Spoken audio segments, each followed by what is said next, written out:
അതൊക്കെ വന്നുകൊണ്ടിരിക്കുകയാണല്ലോ എല്ലാ ഫോണിലും. സൈബർ പോരാളികൾ ഞങ്ങളുടെ കീഴിലാണ്. മറ്റേ സൈബർ പോരാളികൾ എന്ന് പറയുന്നത് വേറൊരു ഒരു വിഭാഗമാണ്. ഞങ്ങളുമായിട്ട് പാർട്ടി തലത്തിൽ ബന്ധമുള്ളതൊന്നുമല്ല. എന്ത് പാർട്ടി കൊടുക്കുന്നത് ക്യാപ്സ്യൂൾ വെറുതെ പറയുകയാണ്. ഞങ്ങൾക്ക് ഞങ്ങളുടേതായ ഔദ്യോഗിക തലമുണ്ട്. അത് സംസ്ഥാന കമ്മിറ്റിക്കുണ്ട്, ജില്ലാ കമ്മിറ്റിക്കുണ്ട്, താഴെ തലത്തിൽ വരെ എല്ലാവരും ഉണ്ട്. അല്ലാതെ കാര്യം ഈ പറയുന്ന പല പേരുകൾ ഉപയോഗിച്ച് നടത്തിക്കൊണ്ടിരിക്കുന്നതൊന്നും CPM-ൻ്റെ ഭാഗമായിട്ടുള്ള CPM-ൻ്റെ അഡ്രസ്സ് ഉപയോഗിക്കുന്ന ഒന്നാവാൻ പാടില്ല. ഞങ്ങൾ അംഗീകരിക്കുന്നില്ല. നേരത്തെയും പറഞ്ഞിട്ടുണ്ട്, ഇപ്പോഴും പറഞ്ഞുകൊണ്ടിരിക്കും.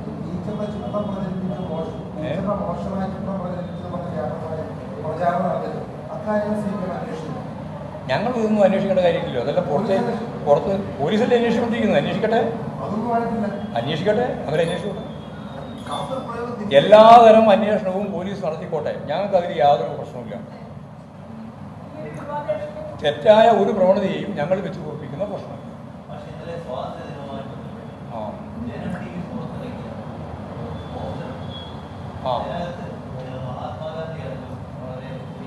മഹാത്മാഗാന്ധിനെ ചെറുതാക്കി അവരെ വളരെ പ്രധാനപ്പെട്ട ആളാക്കി. മാത്രമല്ല തോക്ക് നേരെ തലയിൽ വെച്ചു കൊടുത്തു. ഇതൊക്കെയാണ് ജനം TV അല്ല ജനല്ല TV. അവർ ഗാന്ധിയെ ചെറുതാക്കണം, ഗാന്ധിയെ തലക്ക് പിടിവെച്ച് കൊല്ലുന്ന ഇന്നത്തെയും ഒരു അവസ്ഥ, അവരുടെ മാനസികാവസ്ഥ അതാണ്. അതങ്ങനെ പ്രചരിപ്പിക്കുകയാണ് അവർ ചെയ്യുന്നത്.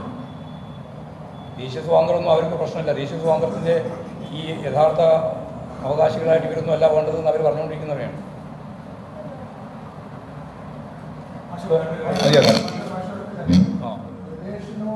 ആരോട്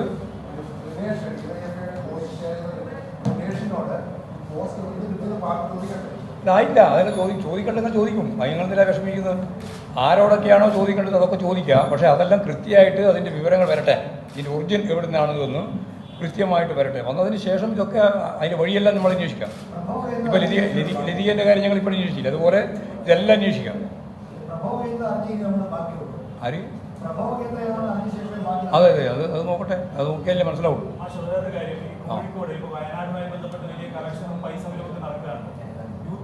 കോൺഗ്രസ് നേതാക്കൾ ഈ പണം തട്ടിപ്പ് നടത്തി ഈ വയനാടിന് വേണ്ടി പിരിച്ച പണത്തിൽ ആരോപണം DCC-നെ അന്വേഷിക്കാൻ വെച്ചിരിക്കുകയാണ് ചെയ്തിരിക്കുന്നത്. ഇങ്ങനെ യൂത്ത് കോൺഗ്രസ് പല ഭാഗങ്ങളിലും അത്ര തട്ടിപ്പ് നടത്തുന്നെങ്കിൽ പോലീസ് അന്വേഷണം കൂടി വേണ്ടേ? പാർട്ടി അന്വേഷണം മാത്രം മതി. ഞാൻ ഇപ്പോഴും അതിൻ്റെ മേലെ എന്തെങ്കിലും ഒരു കമൻറ്റ് പറയാതിരിക്കുന്നത് ബോധപൂർവമാണ്. കാരണം ചരിത്രത്തിലില്ലാത്ത രീതിയിൽ എല്ലാവരും ചേർന്നു, കക്ഷി രാഷ്ട്രീയത്തിനതീതമായി എല്ലാവരും ചേർന്ന് ഒരു ദുരിതാശ്വാസ പ്രവർത്തനം നടത്തിക്കൊണ്ടിരിക്കുകയാണ് വയനാടുമായി ബന്ധപ്പെട്ടുകൊണ്ടുള്ള സംഭവത്തിൻ്റെ പിന്നിൽ.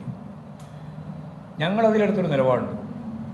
പൈസ നമ്മുടെ ഘടകങ്ങളൊന്നും പിരിക്കേണ്ടിയില്ല.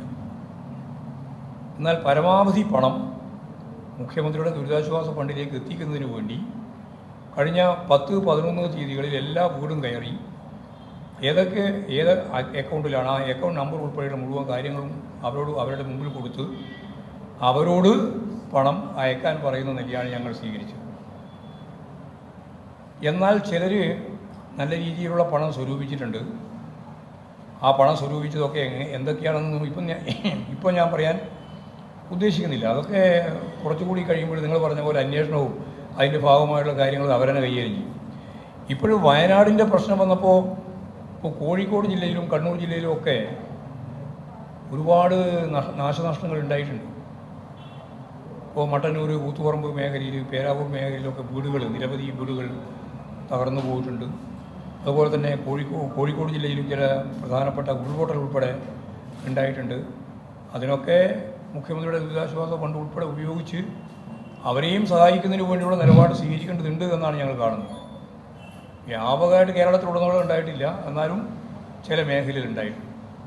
അത് കണ്ണൂർ, കോഴിക്കോട് ജില്ലയിലാണ് കുറേ കൂടി വ്യാപകമായിട്ട് ഉണ്ടായത്.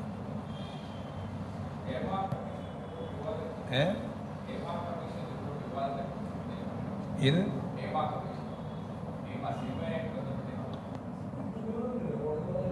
കോടതി വ്യക്തമായി പറഞ്ഞല്ലോ, അത് റിപ്പോർട്ട് കൊടുക്കാം. കൊടുക്കട്ടെ.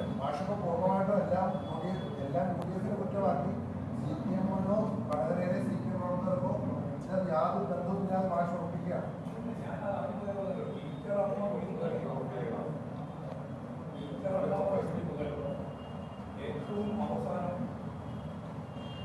ഞാനിവിടെ ഓരോന്ന് പറഞ്ഞല്ലോ, നിങ്ങളുടെ മുമ്പിലല്ലേ പറഞ്ഞത്. ആ പറഞ്ഞത് ഉൾപ്പെടെയുള്ള അറസ്റ്റ് ചെയ്യപ്പെട്ടവർ ഉൾപ്പെടെയുള്ള എല്ലാറ്റിൻ്റെയും പിന്നിൽ UDF ആണ്, അല്ലെങ്കിൽ അതിനൊപ്പം BJPയുമാണ്. ഞങ്ങളെ സംബന്ധിച്ചിടത്തോളം 25-ാം തീയതി ഉച്ചയ്ക്ക് ശേഷമുള്ള കാര്യമാണ് നിങ്ങളിപ്പോൾ ആരോപിക്കാൻ ശ്രമിക്കുന്നത്. അതിൽ കാര്യമില്ല എന്നാണ് ഞാൻ പറഞ്ഞു വന്നത്. ഇതിൻ്റെ എല്ലാം തുടർച്ചയായിട്ട് വന്ന ഒരു കാര്യം തന്നെയാണത്. അതിൻ്റെ ഒറിജിനൽ കണ്ടെത്തട്ടെ, കണ്ടെത്തി ആവശ്യമായ നിലപാട് നമുക്ക് വിശദീകരിക്കുകയും ചെയ്യാം, പറയുകയും ചെയ്യാം. ആ ഇല്ലില്ല, ചോദിച്ചിട്ടില്ല, ഞങ്ങളത് ചോദിക്കുന്നു. ഇല്ല, ഞാനത് പാടില്ല. ഇതുവരെ ഞാൻ പറഞ്ഞതിൽ അതൊന്നും അങ്ങനെയല്ല. പാർട്ടിക്ക് ബന്ധമില്ല എന്നാണ് പറഞ്ഞത്. നിങ്ങൾ എല്ലാ പദവും ഒരേപോലെ കാണണ്ട. അതാ പ്രശ്നം. നിങ്ങൾ ഇപ്പോൾ ഞാൻ പറയുന്നില്ല, ഞാൻ പാർട്ടിക്കാരാ നിങ്ങൾ നേരത്തെ പറഞ്ഞു. നിങ്ങൾ കുറേ ആളെ പാർട്ടിക്കാരാക്കിയിട്ടുണ്ട്. അതിൽ ഒരു പ്രധാനപ്പെട്ട പാർട്ടിക്കാരനാണ് ഈ പോരാളി ഷാജി. എനിക്ക് തന്നെ അറിയില്ല ഈ ഷാജി അങ്ങനെ ഒരു ഷാജി ഉണ്ടോ പോരാളി ഉണ്ടോ എന്ന് എനിക്കറിയാം. ഇവരെല്ലാം നിരന്തരമായിട്ട് പാർട്ടിയുടെ ഭാഗത്തേക്ക് കാട്ടി അടിച്ചു കൊണ്ടുവരികയാണ്. ഇവരെല്ലാം എന്ത് പാർട്ടി ബന്ധമില്ല എന്ന് കൃത്യമായിട്ട് MP ജയരാജൻ തന്നെ വ്യക്തമാക്കിയിട്ടുണ്ട്. ഞങ്ങൾക്ക് ഇവരൊന്നായിട്ട് യാതൊരു ബന്ധമുള്ളവരല്ല. അതുകൊണ്ട് ഏതെങ്കിലും ഒരു പേര് ചൂണ്ടിക്കാണിച്ചിട്ട് ഈ പേരിൻ്റെ ആളാണ് ഇതിൻ്റെ എല്ലാം കുഴപ്പത്തിന് ഉത്തരവാദി എന്ന് പറയാൻ സാധിക്കില്ല. ഒറിജിനൽ കണ്ടുപിടിച്ചിട്ട് അതിന് ശേഷം ആവശ്യമാണെങ്കിൽ ഞങ്ങൾ പരിശോധിക്കാം. അതിൽ ഞങ്ങൾക്ക് ഒരു വിട്ടുപിടിച്ചും ചെയ്യുന്ന പ്രശ്നമില്ല.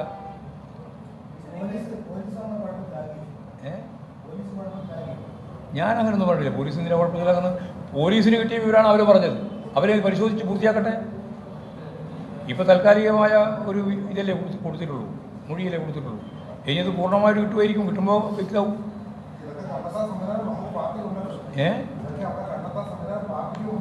അല്ല, കണ്ടെത്താനുള്ള സംവിധാനം പാർട്ടി സംവിധാനമാണ്. അത് മറ്റ് ക്രിമിനൽ സംവിധാനമല്ല. പാർട്ടി സംവിധാനമുണ്ട്. പാർട്ടിക്ക് നല്ല സംവിധാനമുണ്ട്. പാർട്ടി ഇതിൻ്റെ ഭാഗമായിട്ടുള്ള കണ്ടെത്തേണ്ട കാര്യം ഉണ്ടെങ്കിൽ കണ്ടെത്തും. അതിനൊക്കെ സംശയമൊന്നും വേണ്ട.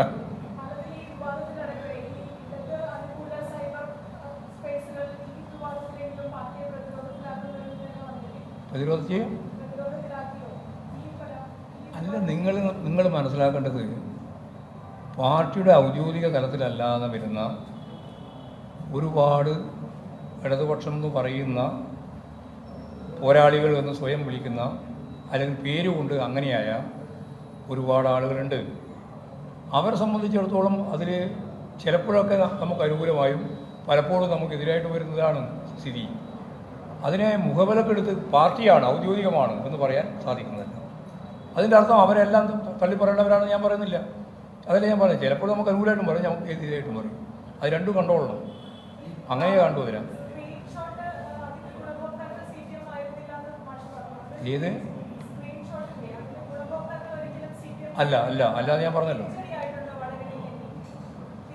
ഇതുകൊണ്ടാണ് വടകര തിരിച്ചടി ഉണ്ടായതെന്ന് പറയുന്നൊരു യാതൊരു കാര്യമില്ല. ഇതുൾപ്പെടെ എല്ലാം ചേർന്നാണ്. ഇതെല്ലാം ചേർന്നിട്ടുണ്ടാവും, അത്രയേ ഉള്ളൂ. അല്ലാണ്ട് ഇത് ഒറ്റക്കെട്ട് ഇതെടുത്തുകൊണ്ട് മാത്രമൊന്നും ഞാൻ പറയുന്നില്ല. ഞാൻ പോരാളി ഷാജി എന്ന് പറഞ്ഞൊരു പേര് പറഞ്ഞു എന്ന് മാത്രമേ ഉള്ളൂ. അത് നമുക്ക് ആലോചിക്കാം. അത് നമുക്ക് നോക്കാം. അത് നോക്കാം. ഇതൊന്നും അവരൊന്നും ഇപ്പോൾ ഈ പോരാളിയായിട്ടില്ലല്ലോ. പുകമറയൊന്നും അവസാനിക്കില്ല. അത് പോലീസിൻ്റെ വിവരം വരുന്നവരെ പുകമറ അവസാനിക്കില്ല. നിങ്ങളോട്ട് അവസാനിപ്പിക്കുകയും ചെയ്യില്ല. നിങ്ങൾ അവസാനിപ്പിക്കുകയും ചെയ്യില്ല. നിങ്ങൾ ചോദിച്ചു നോക്കുക, എന്താ നിങ്ങളുടെ രാജ്യത്തുണ്ടല്ലോ, പുറത്ത് പോയി എവിടെയും പോയിട്ടില്ല, അണ്ടർഗ്രൗണ്ടില്ല. നിങ്ങളെന്താ ചോദിക്കാതെ? അതിലെ ഫോൺ അവർ കൊണ്ടുപോയത്.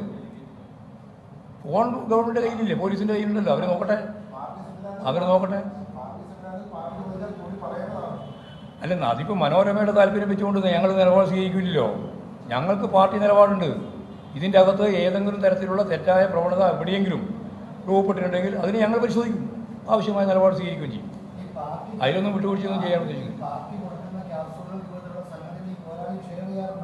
ഇല്ല, ഞങ്ങൾ കൊടുക്കുന്നതൊന്നും ഷെയർ ചെയ്യലില്ല. വെറുതെ പറയുന്നത്. ഞങ്ങൾ കൊടുക്കുന്നില്ല. ഞങ്ങൾ ഔദ്യോഗികമായി ഞങ്ങൾ തന്നെ തയ്യാറായി കൊടുക്കുന്നതാണ്. അല്ലാണ്ട് ഈ പോരാളികൾക്കൊന്നും ഞങ്ങൾ കൊടുക്കുന്നില്ല. അല്ലേ? വടകരയിലെ കാഫിർ സ്ക്രീൻഷോട്ട് വിവാദം UDFന്റെ വ്യാജ പ്രചാരണത്തിന്റെ ഭാഗമായി രൂപപ്പെട്ട വിവാദം എന്നാണ് CPIM വിശദീകരിക്കുന്നത്. KK ശൈലജയെ വ്യക്തിപരമായി അധിക്ഷേപിക്കാൻ പല ശ്രമങ്ങളും ആ തെരഞ്ഞെടുപ്പ് കാലത്ത് നടന്നു. അതിന്റെ ഭാഗമായി വ്യാജ പ്രചാരണങ്ങൾ ഉണ്ടായി. ടീച്ചറമ്മ എന്ന പേരിനെ പോലും അധിക്ഷേപിക്കുന്ന നിലയിലേക്ക് വ്യാജ പ്രചാരണങ്ങൾ അവിടെ ഉണ്ടായി. കാഫിർ സ്ക്രീൻഷോട്ടിൽ ആദ്യം പരാതി നൽകിയത് LDFന്റെ കമ്മിറ്റിയാണ്. KK ലതികയ്ക്ക് പൂർണ്ണ പിന്തുണയും പ്രഖ്യാപിക്കുന്നു CPIM. ആ സ്ക്രീൻഷോട്ട് ഷെയർ ചെയ്തത് നാടിൻ്റെ നന്മയ്ക്ക് വേണ്ടിയാണ്. ഇങ്ങനെയൊക്കെയുള്ള കാര്യങ്ങൾ അവിടെ നടക്കുന്നുണ്ട് എന്നുള്ള കാര്യം പൊതുജനം അറിയട്ടെ എന്ന ലക്ഷ്യത്തോടു കൂടിയാണ് KK ലതിക അത് ഷെയർ ചെയ്തതെന്നും CPIM സംസ്ഥാന സെക്രട്ടറി വിശദീകരിക്കുന്നു.